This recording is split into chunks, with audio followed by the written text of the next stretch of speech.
Hello to everyone, and now we are here after the previous talk to discuss quantum game jams, actually the events where different quantum games can be made, among other events. So me, uh, wait a second. It's not working. Oh, now something happened here. Oh my God, sorry. It just got stuck. The presentation got stuck. Let's try again. So me, I am Daria Anttila. I'm from University of Turku. And also here is Laura Pispane, who is actually the main organizer of the event, which already was mentioned, the online Quantum Game Jam 2021. But I am giving here the presentation for you. Okay, so first of all, let's talk what are quantum game jams. And here we have actually a couple of definitions. First definition is, what is science game jam? A science game jam is a game jam where the collaboration between game makers and scientists is facilitated in order to produce games contributing to scientific work directly, such as helping to solve research questions, or indirectly, such as building awareness or teaching a scientific topic. And how did I get this definition? It can be found in this article. And now about quantum game jams. So it is just the same definition, but the quantum game jams is obviously game jams where collaboration between game makers happens with quantum physicists. And the aim is absolutely the same as in any scientific game jam. So we are talking about quantum game jams, especially, and not only about scientific game jams, but obviously they can be organized for different purposes. And it was actually a really interesting question, like if there exists some quantum game jams related to or not related to, but targeted to some special audience like economists or engineers. And yeah, my answer would be also that I'm not aware of such games, but it is actually a very interesting theme for quantum game jam. So here is how quantum game jams actually happen. Usually they happen for real, live, not only online, and here are pictures of that. So people gather together, musicians, designers, visual artists, programmer, everyone, quantum physicists. And then there are a couple of lectures with presentation of theme of the game jam, and themes can be totally different. Sometimes they are really imaginary one, like once there was a team which was named Deja Vu, and one team was Quantum Wheel. So, I mean, you interpret what Quantum Wheel means and what kind of game can you do with that. And they just collaborate together, develop games. So the second one picture is maybe more like active jamming there. I want to talk a little bit about the history of quantum game jams, at least the history of what is happening in Finland with them. And they started in Turku, so in the city where I live and where I go to university, in 2014. And then there was this full story of different game jams. The first online quantum game jam happened in 2015 already. And then there was the next one in 2017. And yeah, there were just, you can see different cities which were involved there. And me personally, I was participating to this one, Quantum Game Jam. Yeah, from this series, I was participating only to this Quantum Game Jam, so I cannot tell you more about the previous one, what was happening there exactly. But in Quantum Game Jams, there are always something to attract people, because people should be interested in participating in quantum game jams. And so to say, our attractions were, in the very first one, quantum game jam in Turku, it was the whole observatory. So people could design games for full dome projector, which is really cool one. And the next one was a little bit similar. It was related in Heureka Science Center. It is not in Turku anymore. It was in Helsinki. And then the full dome projector was there as well. The third one was a little bit different. There were access to quantum laboratories, so people could be inspired by actual quantum stuff, by actual laboratories, quantum optics and things like that, which was somehow, touchable. In 2017, the event was scaled down for some reasons, and in 2019, the event happened as well in Helsinki, and there was a sea pool, and IBM quantum computers were used there. And it was actually a really special quantum game jam where we had experienced jammers, and it was the whole test, like not test, but according to registration, you needed to explain why you are experienced jammer, and the people were selected by the, so to say, these small not CVs, but I don't know, registration questions. Okay, and these attractions attracted in general 378 participants to the jams, and it is actually a really nice number. And obviously the smallest number was on the scaled down event, and the biggest number actually was in the first online event we had. And what was the output of all these quantum game jams? It is 68 games. It is actually a huge number if you think about it, because participants were inspired by different themes. They had different constraints during the games. So 68 games is a really big number. Yeah, and a little bit about quantum games. What kind of quantum games can be produced by quantum game jams, by different teams, by different constraints in different groups?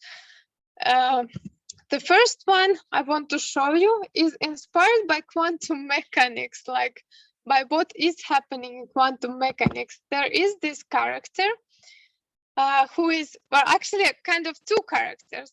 It is Alice, this girl, and it is Bob, the boy there, or the man in the game. And the game is a maze, so you should just go through the maze and proceed forward. And you can do it by different ways, but your actual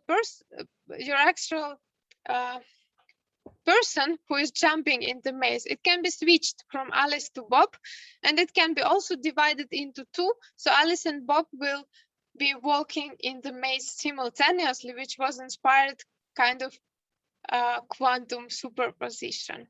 Yeah. The next game which I want to show you is What's in the Box, and the link between game and the actual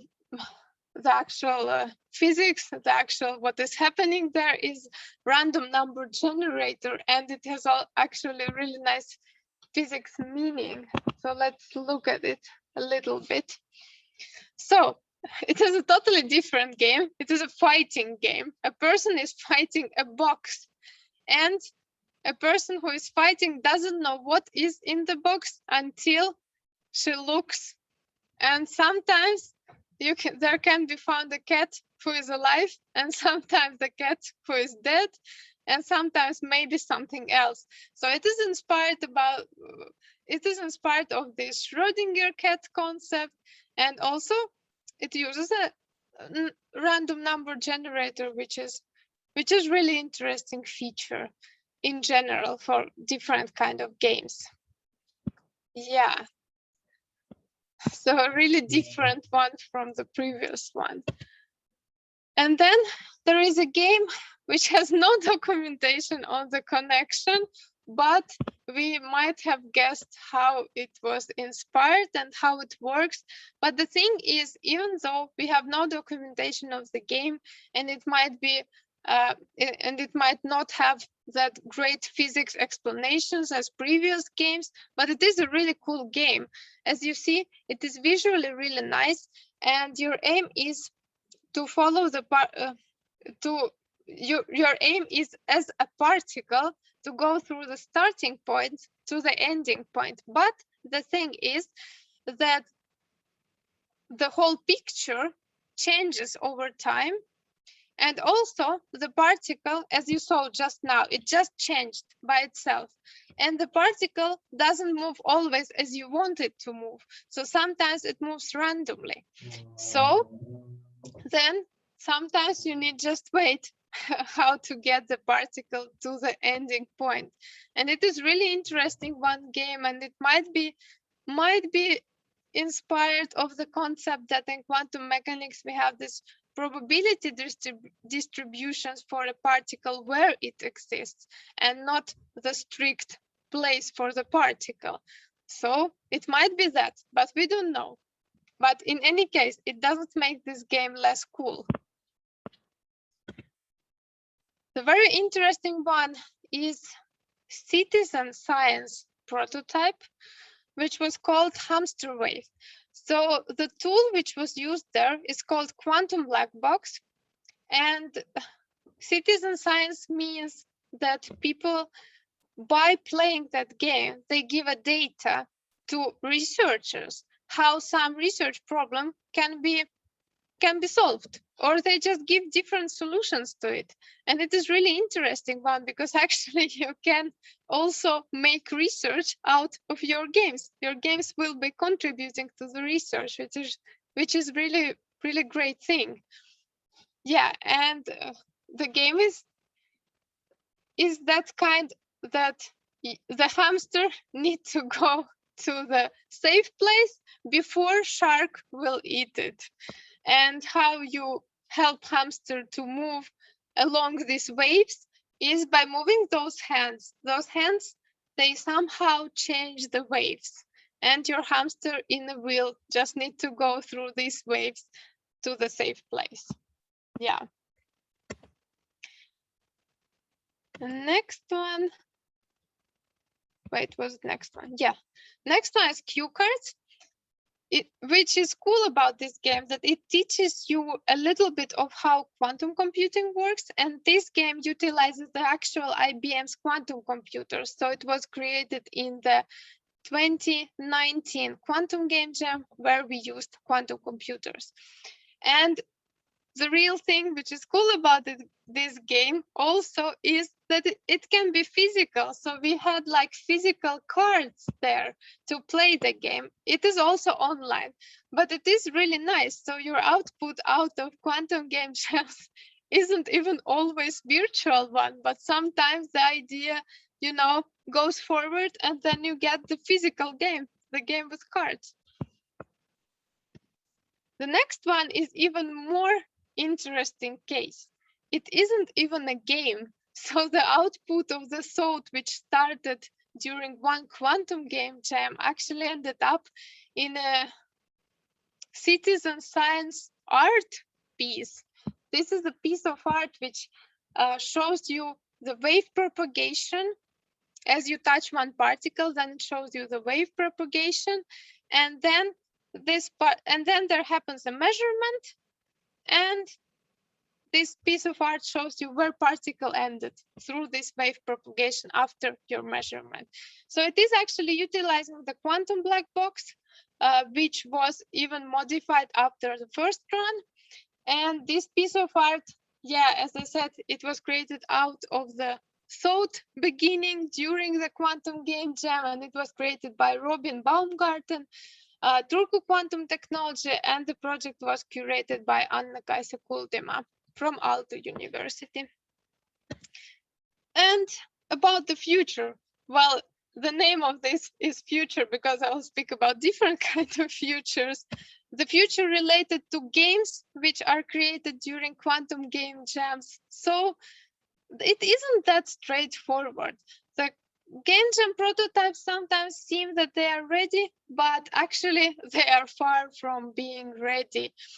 So they need to be developed more. Sometimes it is just instructions, they are not good. Sometimes it is that, I don't know, the story is missing, the characters are not good, the game is glitching or something. So it is usual that they need to be continued to become the actual really nice and playable and nice games. And what you might get when you participate in quantum game jams, so it is like your future. The previous one was future of the games, and now it is the future of participants.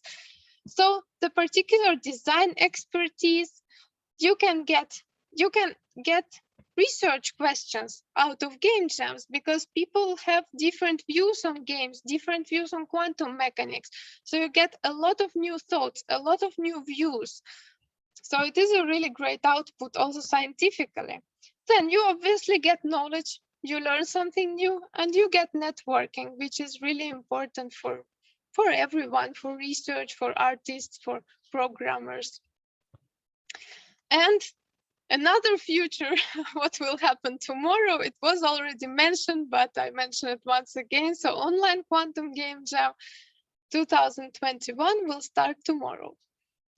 You can participate, everyone can participate. It is a really cool one. And if you don't want to participate, you can just watch from the side how the game flows, how it happens, and then you have courage to participate to next ones. So thank you. Here is my email. You can ask me about this presentation, about something related to the current quantum game jam, which will start tomorrow. Laura Pispanen is the main organizer, and she is actually the quantum game expert on some level. So me, I'm doing education and quantum physics. So it is a little bit different what I do, but you can write me or Laura, and please join the Discord called Games at Quanta for the quantum game jam, which starts tomorrow. So all the action will happen in Discord Games at Quanta. Yes, thank you. Thank you very much, Daria. Everybody, if you have any question, please write it down in the chat. In the meantime, I have a question. Yeah. Can a game be classified as a quantum game just by using the concepts of quantum mechanics in any way? Or is there a rule to classify it as a quantum game? Well, I don't know, like the quick answer would be, because I mean, it is a difficult one.